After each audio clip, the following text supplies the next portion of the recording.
Azərbaycanın bugün sosial-iqtisadi vəziyyətində çox təəssüflər olsun ki, əvvəlki illərlə müqayisədə ümumi daxili məhsulda və o cümlədən də iqtisadiyyatın şaxələndirilməsi istiqamətində də pozitiv şeylər danışmaq mümkün deyil.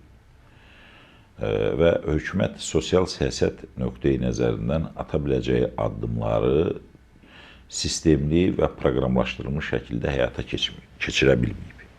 Çoxsaylı narazılıqlar var müxtəlif sferalar üzrə. İlk növbədə kommunal xərclər olduqca yüksəkdir.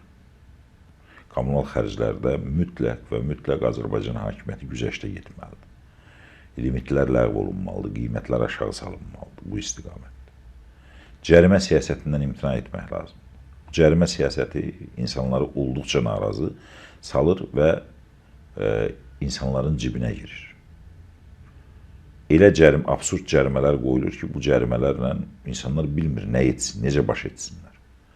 Niyə Azərbaycanda qazın qiyməti bu qədər olmalıdır? Niyə işığın qiyməti bu qədər yüksək olmalıdır? Suyun, kanalizasiya, çirkab sularının və s. Nədən ötürü? Niyə? Bunu hökumət ən azı hesablamalıdır ki, bundan büdcəyə nə qədər xeyir gəlir və bunu insanlara güzəştə getsən bəlli bir faizin büdcəyə nə qədər pul itirəcək? Bunu mütləq etməlidirlər.